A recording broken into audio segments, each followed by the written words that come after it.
Hi guys, it's Ray. I'm supposed to be on Monday, but I came down with a pretty bad cold this week and really couldn't talk very well anyway, so I decided to just kind of push back my video a little bit.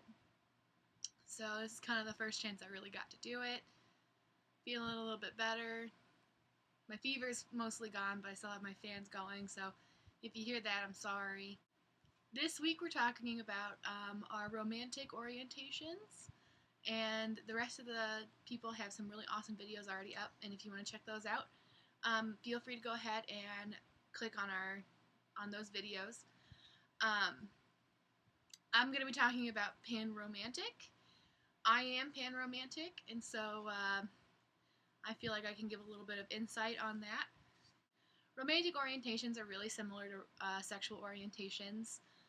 Basically, if you have the prefix and then romantic, it's usually something along the lines of whatever that means on the sexual orientation. So, for instance, heteroromantic would be romantically attracted to someone of the opposite gender, So, panromantic is I'm romantically attracted to people regardless of their gender. It really doesn't matter to me. For me, it's personality-wise rather than anything else. So for a large portion of my life, I thought I was just heteroromantic and default heterosexual. I think I've said that before. And it took me a really long time to realize I was asexual. It took me a really long time to realize I was panromantic, because when you're growing up, people don't really separate the two. And so you kind of have to tease it out yourself. And especially when I, became really involved in the asexual community and I started learning about, other attractions and all of that stuff, I really started teasing that out myself. But I'm really happy I did. I get a lot of questions on my blog about how do I know what I am. And really, there's no way to know what you are. Really, identifying yourself as something is something that is really new to humans. As far as the timeline goes, people really didn't concern themselves with that for a very long time until 1800s, when homosexuality started coming out, and you could be prosecuted for that and all of that. So people started really thinking about what am I, who am I attracted to, and now people are starting to think, well, there's other attractions, so how do I identify? There's so many things, people get overwhelmed. I just think it's really important to just go with the flow. If you identify as heteroromantic, asexual for a really long time, and then you figure out, oh, I am a homo romantic asexual, or even if you're, heterosexual and you fall in love with someone of the same sex, if you're happy, there's nothing wrong with that.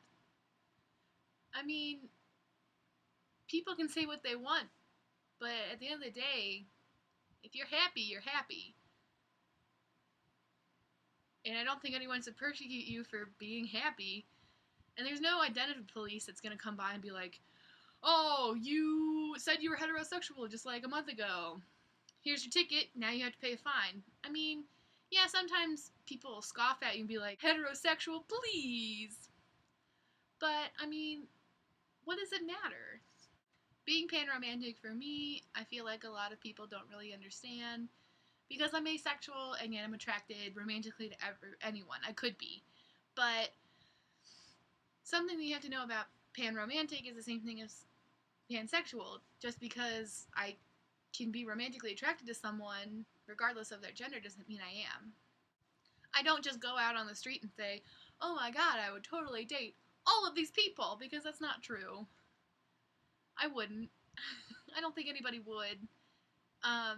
It's more of I meet someone and, hey, you're really cool. I don't really care what gender you are. Your personality is great. And I would love to continue this relationship and talk more, and etc., etc. Maybe lead into something that's a little bit more than friends. I've never been in a relationship. I don't really seek them out. Just because I don't really feel the need to, so it's kind of neither here nor there. But if one comes along, it really isn't going to matter to me what their gender is. And some people, don't feel that way. Some people are strictly hetero-romantic. It's fine. I hope this gets to you at a good time in the week. I'm sorry I got sick. I'm working on not being sick anymore, so I have a little bit of a fever. It comes and goes. Thanks for being patient with me. I'm really sorry. Really sorry. Midterms are this week, and it's been a really bad time to get sick. But I can't help it. You're sick when you're sick. So I hope you guys have a great rest of the week, and I will see you in 1 week now because my video is pretty late. So have a good week, guys. My phone's going off. It's messing up my video. Don't you just have those days where people just want to text you? It's 11 o'clock at night and people still want to text me, and I don't understand. 11 o'clock on a Saturday night. It's not like I do anything on Saturday nights. It's my fall break. I'm not doing anything. I just sewed a bunch of things. What are they doing? Anyway.